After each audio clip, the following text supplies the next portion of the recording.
So think about it. Scientific breakthroughs, whether it's a new medicine or a deeper understanding of our own minds, they almost always rely on one thing: research with actual people. And right there, you've got this fundamental tension, right? How do we push the boundaries of what we know while making absolutely sure we protect the people who help us get there? In this explainer, we're going to unpack that whole ethical framework and look at the brand new challenges it's facing in our crazy, fast-changing world.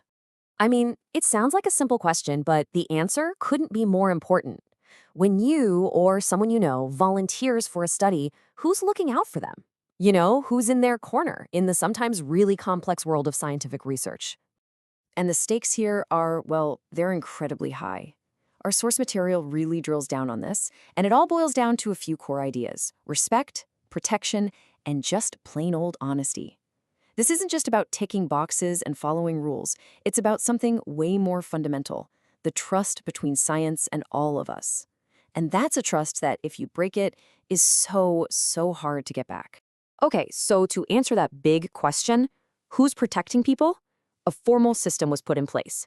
Think of them as a group of guardians, and their entire mission is to make sure those principles are upheld.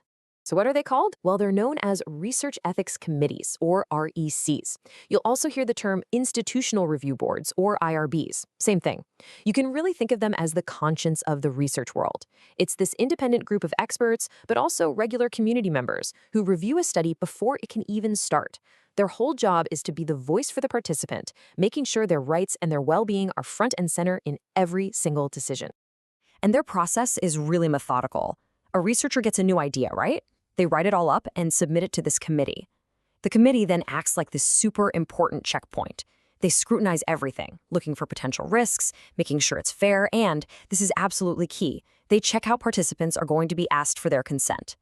Only after all that gets the green light can the research actually begin.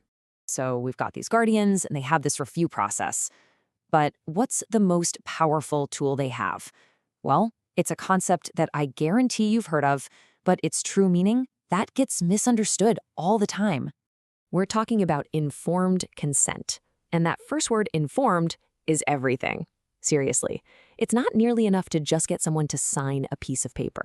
A participant has to truly, genuinely get it. They need to understand the risks, the benefits, what the whole study is really about.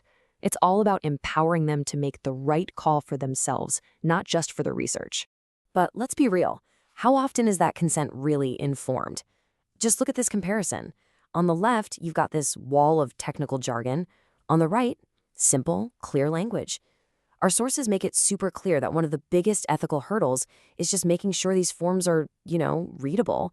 I mean, if you can't understand what you're agreeing to, is that really consent at all? It's a great question. And this is where it gets really interesting, because the issue has become so much more complex. Getting consent right isn't a one-size-fits-all thing. It's about adapting. Like, how do you respect the specific cultural protocols of Indigenous communities? Or what about making sure someone with a mental health condition truly has the capacity to consent? These are not easy questions with simple answers.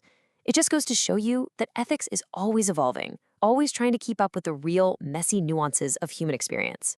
So, just when we think we're getting a handle on these long-standing issues, boom, new tech and new global challenges pop up, raising totally new ethical questions.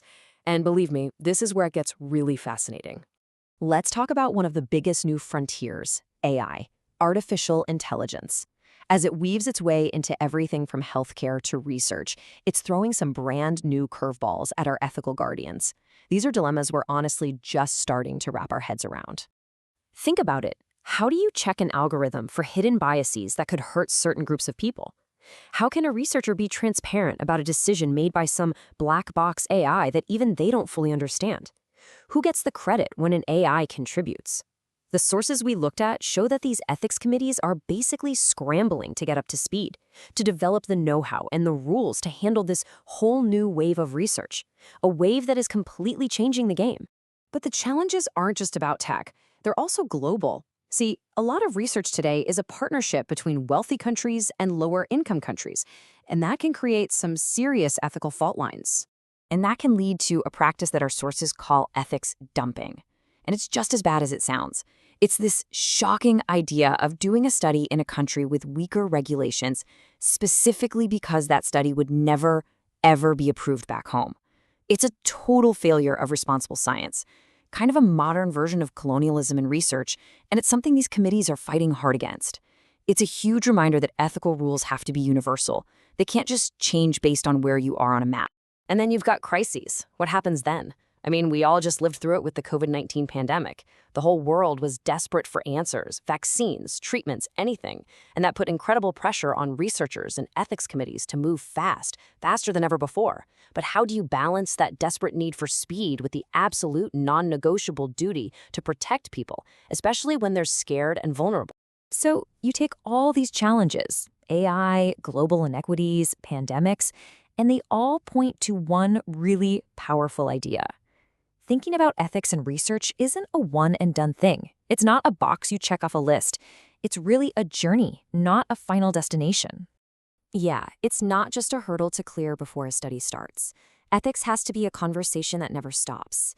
It's an ongoing reflection that needs to happen at every single step of the way. And that brings us to this really brilliant idea for a path forward. Instead of a committee that just gives a thumbs up at the beginning, some people are proposing a real-time approach. Imagine embedding an ethicist right inside the research team from day one. They'd be a partner in the journey, helping the team navigate tricky ethical spots as they come up.